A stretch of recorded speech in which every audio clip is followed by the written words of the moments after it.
If Paul had continued on with last week's gospel, the third line of last week's gospel was that Jesus answered them, strive to enter through the narrow gate. Remember that last week? Strive to enter through the narrow gate. Strive to enter through the narrow gate. See if it doesn't connect with what we just heard. Rather, when you are invited, go and take the lowest place, the narrow gate, the narrow door, the lowest place. Luke is kind of on a roll here, trying to emphasize what he says, the last will be first, the first will be last, and trying to get the disciples to realize the activity of the Spirit in the world through Jesus Christ. Christ comes to make a radical difference in the way we think, the way we feel. And for the most part, I don't think people were ready for that radical difference. The Father who loves us completely, unreservedly. There's nothing we can do to make God love us more, nothing we can do to make God love us less. And instead of becoming kind of focused on what we've done and how we've misbehaved, I think Jesus is saying, look, the gift is so great. If you could just plumb the depths of that goodness, that greatness, sin would no longer exist, because you'd be caught up in this infinite love of a God who's never going to give up on you, who's going to be constantly a part of your life. This is a statement from actually it's a story, it's a parable. It's a true story from a Baptist minister, Tony Campolo. I'm going to read it. The type is a little bit strange, so it might cause me to go a little bit slow. Tony Campolo tells this true story about a time when he was traveling. He was in another time zone and couldn't sleep. So well after midnight, he wandered downtown to a donut shop where it turned out local hookers came also at the end of a night of turning tricks. There, he overheard a conversation between two of them. One named Agnes said, "You know what? Tomorrow's my birthday. I'm going to be 39. Her friend snapped back, "So what do you want from me? A birthday party, huh? You want me to get a cake and sing happy birthday to you?" The first woman replied, "Oh, come on. Why do you have to be so mean? Why do you have to put me down? I'm just saying it's my birthday. I don't want anything from you. I mean, why should I have a birthday party? I never had a birthday party in my whole life. Why should I have one now?" When they left, Tony got an idea. He asked the shop owner if Agnes came in every night. And when he replied in the affirmative, Tony invited him into a surprise birthday conspiracy.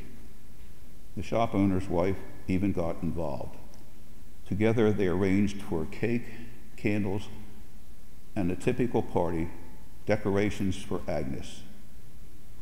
For Agnes to Tony was a complete stranger. The next night when she came in, they all shouted, "Surprise, surprise," and Agnes couldn't believe her eyes.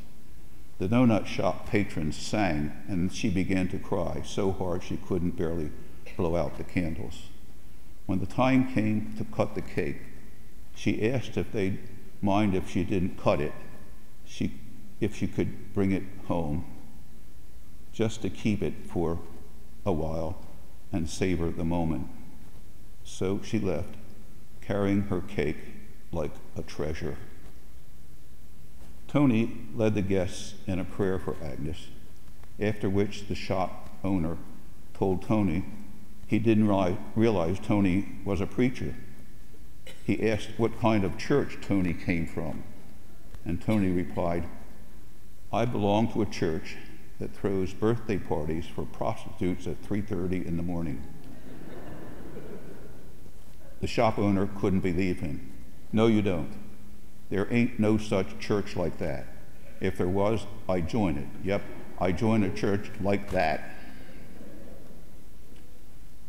Well, I think that's something what St. Luke is trying to get the disciples to believe in. A church like that. A church that knows that a God is so much in part of what we're doing, everything, that the duty of praising God is absolutely right there. It's a slam dunk. You praise God for being so involved in the things that we're about and giving us the pure joy of adoring Him, of worshiping Him in one another, and of seeing Jesus Christ as the one who comes to explain that to us, to give us the fullness of that. We know we're sinners. We know we really haven't got a chance, so to speak, if it wasn't for the power of God and Jesus Christ in our lives. These are the words of a Catholic priest, Ron Rolheiser.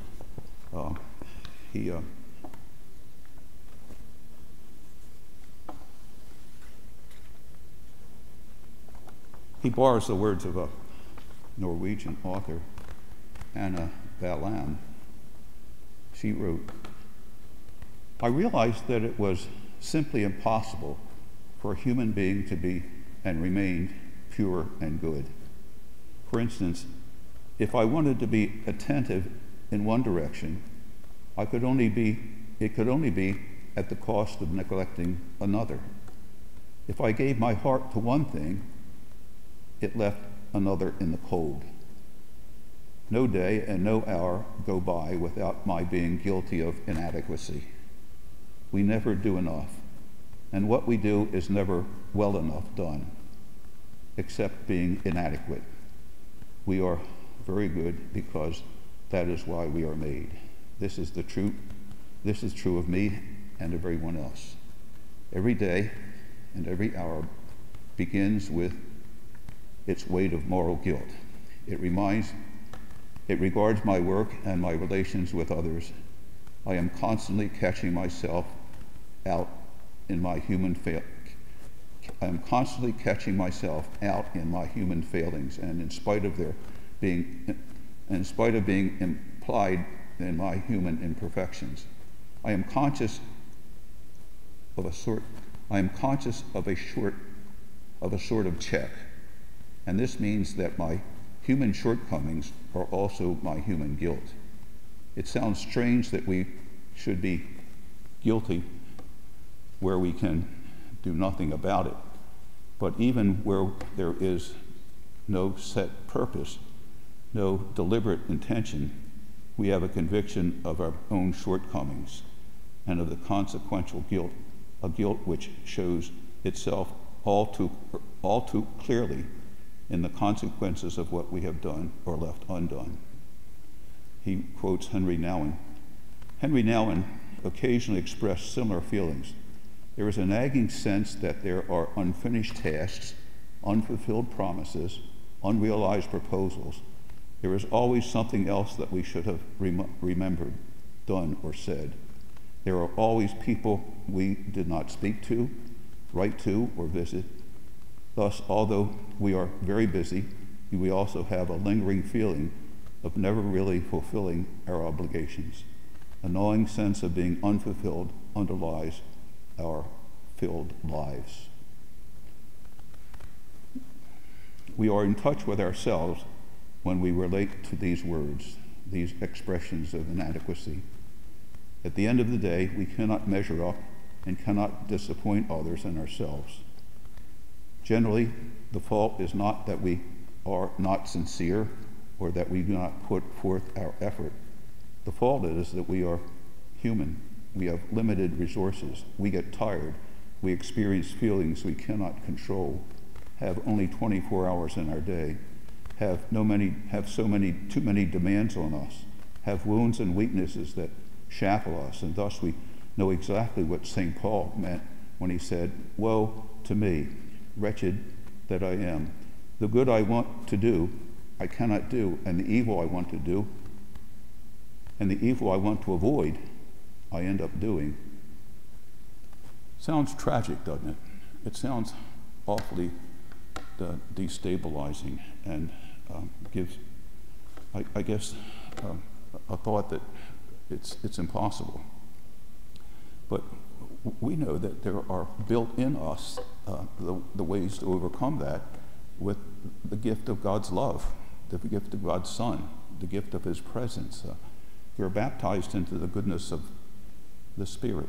We are celebrating this Eucharist as a statement of the fullness of God's joy in our lives, the fullness of God's presence in our lives, and what gives us the sense that we not only put one foot after another, but we can make strides into living the fullness of the kingdom when it comes. And we have a taste of it even now. The kingdom has come in Jesus Christ, and we say the kingdom has come in every moment of sacramental celebration. This very moment is a statement of the presence of the kingdom. The Eucharist is the best prayer of all. Huh? The Eucharist is a statement of God being a part of us in the very food that we eat, the bread and the wine, which are His body and blood. Think of it. What we're doing, we're actually sacrificing Jesus Christ by eating His body, by drinking His blood. We're part of that sacrificial moment that says, I'm there as Jesus is giving Himself, and I'm a part of that sacrificial moment. And Jesus says, that's true, you are. But think of what that means. It means that I've died for your salvation. The cross is terribly meaningful for all of you, that this death means the fullness of life, resurrection, new life and glory, so that in the very consuming what seems to be a statement of mortality and death and dying, you are receiving eternal life, eternal life. The Jews had a wonderful way of understanding heaven. We usually think of heaven as a place. Jews think of it as a time, the age to come. Heaven is that age when the kingdom is in its fullness, that age to come. So it's there, it's coming, and we don't experience its fullness yet, and we have a lot to do to take care of what things are when we realize the fullness is present, is among us. But it's out there, it's coming to us. That's why every time we say the Eucharist, we're excited about the coming of the fullness of the kingdom. We're giving joy that the kingdom is near us here, and it's still coming. It's coming to us. It's coming at us. It's a statement of how God is going to redeem our lives and redeem the world we live in. The kingdom come on earth as in heaven, so that marriage between heaven and earth comes with the kingdom, the coming of the kingdom. So that's what this celebration right now is about, the expectancy that we have of the coming of the kingdom, the fullness of God's love.